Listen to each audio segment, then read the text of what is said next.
नाम लिया थोड़ा सा। हाँ, ये पढ़ाना है। हेलो फ्रेंड्स, स्वागत है आपका आपके अपने परिवार स्टडी क्लासेस पर। आज फर्स्ट क्लास है कक्षा 10 यूपी बोर्ड के छात्रों के लिए। हिंदी माध्यम से यहाँ पर आपको गणित पढ़ाया जाएगा। पहला अध्याय है आपका वास्तविक संख्याएं। ठीक, वास्तविक संख्याओं के लिए हम लोग स्टार्ट करेंगे। फर्स्ट अध्याय आपका वास्तविक संख्या की परिभाषा बता रहे हैं आप लोग को। वास्तविक संख्याएं क्या होती हैं? आप लोग ने पढ़ा होगा परिमेय संख्याएं, परिमेय संख्याएं और अपरिमेय संख्याएं। छोटे क्लास में आप लोगों ने इनके बारे में पढ़ा होगा। परिमेय संख्याएं क्या होती हैं, अपरिमेय संख्याएं क्या होती हैं। तो परिमेय संख्याएं और अपरिमेय संख्याएं के संयोग को ही क्या कहते हैं? वास्तविक संख्याएं कहते हैं। ठीक ना। मीन्स जब परिमेय संख्या और अपरिमेय संख्या के समुच्चय को हम क्या करेंगे, मिलाएंगे, तो हमें क्या मिलेगी? वास्तविक संख्या मिलेगी। बात आती है परिमेय संख्या क्या होती है और अपरिमेय क्या संख्या क्या होती है। एक बार इसको हम क्या करते हैं, रिकॉल करते हैं, इसका रिवाइज करते हैं आपके जानकारी के लिए। परिमेय संख्याएं क्या होती हैं? वे संख्याएं जिन्हें P/Q के फॉर्म में लिखा जा सकता है। मतलब जिसको P/Q के रूप में लिखा जा सकता है, वे सब क्या होती हैं? परिमेय संख्या होती हैं। जहाँ P और Q क्या है? पूर्णांक है। क्या है? पूर्णांक है। P और Q क्या है? पूर्णांक है। और Q का मान कभी भी शून्य नहीं हो सकता। फिर से सुन लीजिए, परिमेय संख्या क्या होती हैं? जिसे P/Q के रूप में लिखा जा सकता है, जहाँ P और Q क्या है? पूर्णांक हैं और Q का मान 0 नहीं हो सकता। ठीक ना। अपरिमेय संख्या क्या होती हैं? जिसे P/Q के फॉर्म में नहीं लिखा जा सकता। इसी का उल्टा अपरिमेय संख्या क्या होती हैं? जिसे P/Q के रूप में नहीं लिखा जा सकता। जैसे मान लीजिए आपके पास x एक संख्या है और ये क्या है? अपरिमेय है, तो x का मान कभी भी P/Q के रूप में नहीं हो सकता। फिर से अपरिमेय संख्याएं क्या होती हैं? जिसे P/Q के रूप में नहीं लिखा जा सकता। मान लीजिए आपके पास x एक संख्या है जो अपरिमेय है, तो x का मान कभी भी P/Q के रूप में नहीं हो सकता। जहाँ P और Q क्या है? पूर्णांक हैं और Q का मान 0 नहीं हो सकता। P और Q क्या है? पूर्णांक हैं। जहाँ P और Q क्या है? पूर्णांक है और Q का मान शून्य नहीं हो सकता। उदाहरण की बात करें, अगर परिमेय संख्या के उदाहरण की बात करें, तो परिमेय संख्या जैसे आप 2 लिख दिए, 3 लिख दिए, ये सब क्या होती हैं? परिमेय संख्या होती हैं। क्योंकि 2 को 2/1, 3 को 3/1 लिखा जा सकता है। तो ये देखिए P/Q के रूप में ये हो गया, P/Q के रूप में हो गया। जैसे 3/5, ये भी क्या है? परिमेय संख्या है। अपरिमेय संख्या के उदाहरण की अगर बात करें, तो अपरिमेय संख्या क्या होती है? जैसे √2, √3 सब क्या होती हैं? अपरिमेय संख्याएं होती हैं आपकी। ठीक है ना। परिमेय संख्या जिसे P/Q के रूप में लिखा जा सकता है, अपरिमेय संख्या जिसे P/Q के रूप में नहीं लिखा जा सकता है। ठीक है ना। आगे देखते हैं हम लोग। इरेज कर दे रहे हैं फ्रेंड।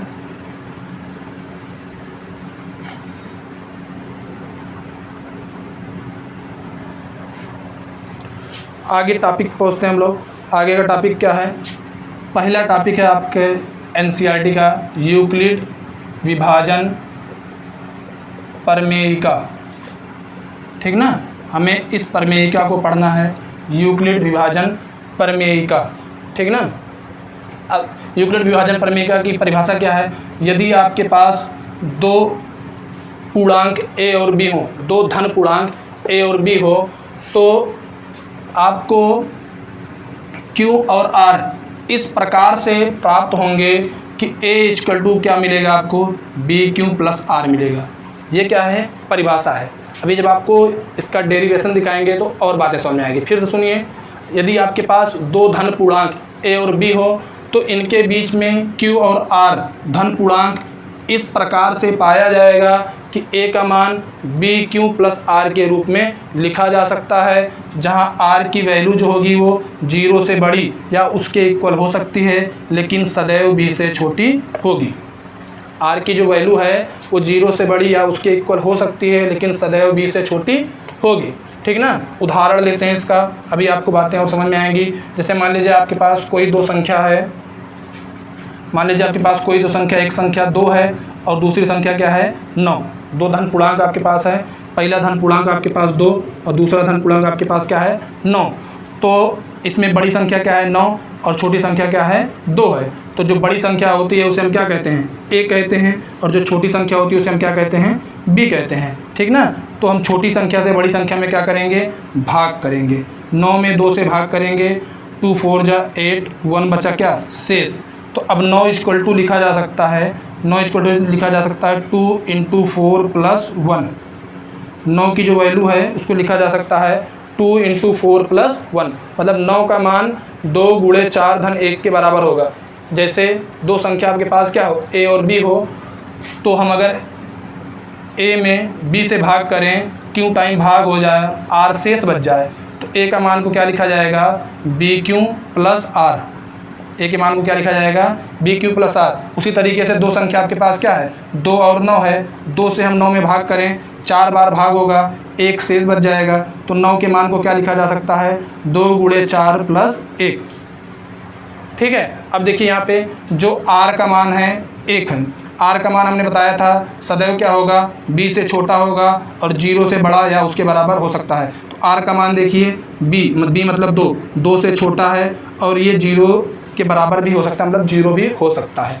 ठीक है ना। अलग अलग प्रश्न में अलग अलग मान आएंगे, लेकिन सदैव B से छोटा होगा, मतलब जो R का मान आएगा वो सदैव B से छोटा होगा और 0 से बड़ा या उसके बराबर हो सकता है। 0 छोटा नहीं हो सकता, ऋणात्मक कभी नहीं हो सकता। ठीक है ना। इरेज कर दे रहे हैं फ्रेंड इसको।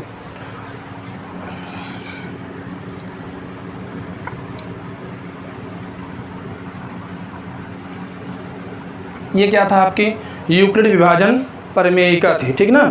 यूक्लिड विभाजन प्रमेयिका के बारे में अभी आपको जब क्वेश्चन लगवाया जाएगा तो और चीज़ें समझ में आने लगेंगी। ठीक है।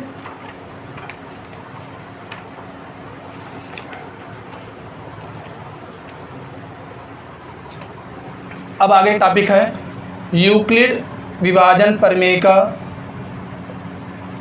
यूक्लिड विभाजन प्रमेयिका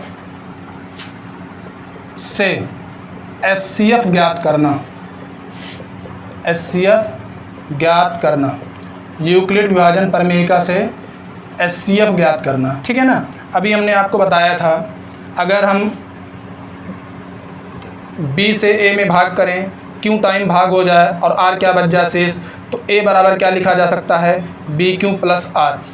ठीक। ये क्या थी, यूक्लिड विभाजन प्रमेयिका है। ठीक है ना। अगर इससे हमें HCF ज्ञात करना हो, HCF क्या कहता है, यदि R का मान 0 हो जाए, R का मान क्या हो जाए, 0 हो जाए, हमें HCF फाइंड करने के लिए हम बता रहे हैं स्टेप, आगे का स्टेप क्या है, अगर R का मान क्या हो जाए, 0 हो जाए, तो यही जो B होता है, जो B होता है, यही क्या होता है, HCF होता है किसका, A और B का।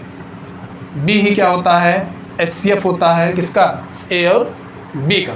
ठीक ना। जैसे अगर हमारे पास क्या हो, 2 हो और 8 हो, और हम 2 से क्या करें, 8 में डिवाइड करें, 2 4 जा 8, 2 4 जा 8, और शेष हमें क्या मिल जाए, 0। तो देखिए अब R का मान क्या आ रहा है, 0 आ रहा है। तो अगर हम बात करें 2 और 8 के HCF की, HCF मतलब महत्तम समापवर्तक। ठीक ना।